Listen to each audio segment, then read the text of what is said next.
Report सामने आ रही हैं कि पाकिस्तान की फ़ौज तुर्की के तैयार करदा Shaheen counter drone air defence system के हुसूल पर गौर कर रही है। कुछ रिपोर्ट्स में इसका नाम शाहीन लिखा जा रहा है, लेकिन तुर्की ज़बान में इसकी दुरुस्त अदायगी शाहीन है।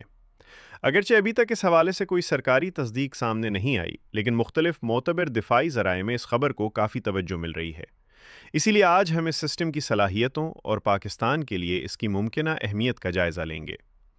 सबसे पहले ये समझते हैं कि तुर्की का शाहीन काउंटर ड्रोन सिस्टम दरअसल है क्या।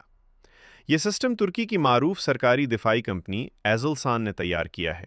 दिलचस्प बात यह है कि यह हवायती इलेक्ट्रॉनिक जाइमिंग पर इन्हिसार करने वाला निज़ाम नहीं, बल्कि एक हार्ड किल काउंटर ड्रोन सिस्टम है। आमतौर पर काउंटर ड्रोन सिस्टम्स दो अकसाम के होते हैं। पहली किस्म सॉफ्ट किल कहलाती है, जिसमें इलेक्ट्रॉनिक वॉरफेयर या जाइमिंग के जरिए ड्रोन के सिग्नल्स को मुतासिर किया जाता है ताकि वो अपना हदफ खो दे या कंट्रोल से बाहर हो जाए। दूसरी किस्म हार्ड किल होती है, जिसमें ड्रोन को जिस्मानी तौर पर तबाह किया जाता है, मसलन मिसाइल, गन या किसी और हथियार के जरिए।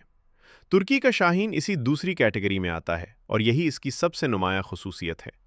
यह सिस्टम रिवायती मिसाइल इस्तेमाल करने के बजाय एक 40 मिलीमीटर ऑटोमेटिक ग्रेनेड लॉन्चर इस्तेमाल करता है, जिसे जदीद इलेक्ट्रो ऑप्टिकल सेंसर्स के साथ जोड़ा गया है। ये सेंसर्स आने वाले ड्रोन को खुदकार तरीके से शनाख्त करते हैं, उसका मुसलसल ताक़ुब करते हैं और फिर फायरिंग करते हैं।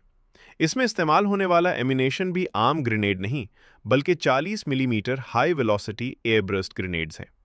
ये ग्रेनेड अपने हदफ के करीब पहुंचकर खुद ब खुद फ़ज़ा में फट जाते हैं और इनसे निकलने वाले धाती टुकड़े ड्रोन को नुकसान पहुंचाकर तबाह कर देते हैं। इसका मतलब यह है कि सिस्टम को ड्रोन पर बराह रास्त हट करने की ज़रूरत नहीं पड़ती। अगर ग्रेनेड ड्रोन के करीब भी फट जाए तो इसके टुकड़े ड्रोन को नाकारा बनाने के लिए काफ़ी होते हैं। इस सिस्टम की मौसर रेंज तकरीबन 700 मीटर है, जिसकी वजह से यह करीबी फासले पर उड़ने वाले छोटे ड्रोन्स के खिलाफ एक मौसर दिफाई निज़ाम समझा जाता है। अगर इसकी साख्त की बात करें तो शाहीन दो अहम गाड़ियों पर मुश्तमिल होता है। पहली गाड़ी में जदीद टारगेट ट्रैकिंग रेडार नस्ब होता है, जो बहुत कम रेडार क्रॉस सेक्शन रखने वाले छोटे ड्रोन्स को भी बरवक्त शनाख्त कर लेता है। दूसरी गाड़ी पर 40 मिलीमीटर ग्रेनेड लॉन्चर और इलेक्ट्रो ऑप्टिकल ट्रैकिंग सिस्टम नस्ब होता है, जो हदफ की इंतहाई दुरुस्त निगरानी करते हुए फायरिंग अंजाम देता है। ये दोनों हिस्से मिलकर एक मुकम्मल और मरबूत काउंटर ड्रोन निज़ाम तश्कील देते हैं। अगर पाकिस्तान वाकई इस सिस्टम को हासिल कर रहा है, तो जाहिर है कि इसकी कारकर्दगी और अफादियत का मुकम्मल जायज़ा लेने के बाद ही ऐसा फैसला किया गया होगा। अब सवाल ये पैदा होता है कि पाकिस्तान की कौन सी फौजी शाख इस सिस्टम को इस्तेमाल कर सकती है। हमारे तज्ज़िये के मुताबिक सबसे ज़्यादा इम्कानात पाकिस्तान एयरफोर्स के हैं। पाकिस्तान आर्मी पहले ही अपने gun based counter drone systems जैसे ओर्लिकन स्काईगार्ड इस्तेमाल कर रही है, जिन्होंने हालिया ऑपरेशंस में अच्छी कारकर्दगी दिखाई। दूसरी तरफ पाकिस्तान एयरफोर्स गुज़िश्ता चंद बरसों से अपनी एयर बेसिस के गिर्द एक मजबूत लेयर्ड एयर डिफेंस नेटवर्क कायम कर रही है। इस वक्त पाकिस्तान एयरफोर्स के पास सॉफ्ट किल यानी जाइमिंग और इलेक्ट्रॉनिक वॉरफेयर पर मबनी मुख्तलिफ काउंटर ड्रोन सिस्टम्स पहले से मौजूद हैं। अगर उनके साथ शाहीन जैसे हार्ड किल सिस्टम को शामिल कर दिया जाए तो दिफाई सलाहियत में नुमाया इजाफा हो सकता है। जदीद फ़ज़ाई दिफा का बुनियादी उसूल भी यही है कि अगर पहली दिफाई तह यानी इलेक्ट्रॉनिक जैमिंग किसी ड्रोन को ना रोक सके, तो दूसरी तह यानी हार्ड किल सिस्टम उसे तबाह कर दे। इस तरह मजमूई दिफाई सलाहियत कई गुना बेहतर हो जाती है। कई लोग ये सवाल भी करते हैं कि जब पाकिस्तान अपनी मकामी काउंटर ड्रोन टेक्नोलॉजी तैयार कर रहा है, तो फिर बैरून मुल्क से ऐसे सिस्टम्स क्यों खरीदे जा रहे हैं। इसका जवाब काफ़ी सादा है। दिफाई टेक्नोलॉजी तैयार करने में कई साल लगते हैं। सिर्फ सिस्टम बनाना काफ़ी नहीं होता, बल्कि इसकी मुसलसल आजमाइश, बेहतरी और ऑपरेशनल वैलिडेशन भी ज़रूरी होती है। इस दौरान फ़ौज अपनी मौजूदा दिफाई ज़रूरियात को नज़रअंदाज नहीं कर सकती। इसीलिए दुनिया की तकरीबन तमाम बड़ी अफ़वाज एक ही वक्त में दो काम करती हैं।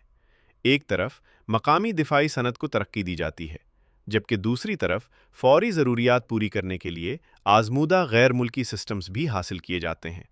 पाकिस्तान भी इसी हिकमत अमली पर अमल कर रहा है। GIDS के तहत तैयार होने वाले लो MAD और शुराज जैसे मकामी एयर डिफेंस सिस्टम्स पर तेज़ी से काम जारी है और तवक्को है कि आजमाइश मुकम्मल होने के बाद उन्हें बड़ी तादाद में सर्विस में शामिल किया जाएगा।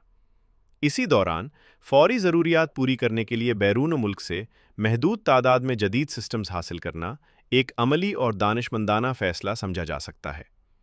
इसके साथ साथ पाकिस्तान की निजी दिफाई कंपनियां भी जदीद हार्ड किल काउंटर ड्रोन सिस्टम्स पर काम कर रही हैं, जिनमें जदीद electro optical fire control systems के साथ अपग्रेड की गई एंटी एयरक्राफ्ट गन्स भी शामिल हैं।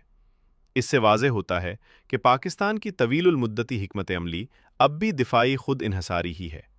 लिहाजा अगर शाहीन काउंटर ड्रोन सिस्टम हासिल किया जाता है तो इसे मकामी मंसूबों का मुतबादिल नहीं बल्कि एक उबूरी और फौरी दिफाई हल समझना चाहिए। मजमूई तौर पर देखा जाए तो पाकिस्तान एक मुतवाज़िन हिकमत अमली इख्तियार करता दिखाई देता है, जहाँ एक तरफ मकामी दिफाई सनत को फ़रोग़ दिया जा रहा है और दूसरी तरफ फौरी ऑपरेशनल ज़रूरियात पूरी करने के लिए जदीद और आज़मूदा गैर मुल्की टेक्नोलॉजी भी हासिल की जा रही है। अगर ये रिपोर्ट्स दुरुस्त साबित होती हैं तो तुर्की का Shaheen counter drone system Pakistan air force के लेयर्ड एयर डिफेंस नेटवर्क में एक अहम इजाफा साबित हो सकता है और एयर बेसिस, रिडार साइट्स और दीगर हसास तनसीबात के दिफा को मज़ीद मजबूत बना सकता है। उम्मीद है आज की वीडियो से आपको इस मौजू की बेहतर समझ आई होगी। अगर वीडियो पसंद आए तो इसे ज़रूर शेयर करें, चैनल को सब्सक्राइब करें और अपनी राय कमेंट्स में ज़रूर दें। अल्लाह हाफिज़। पाकिस्तान जिंदाबाद।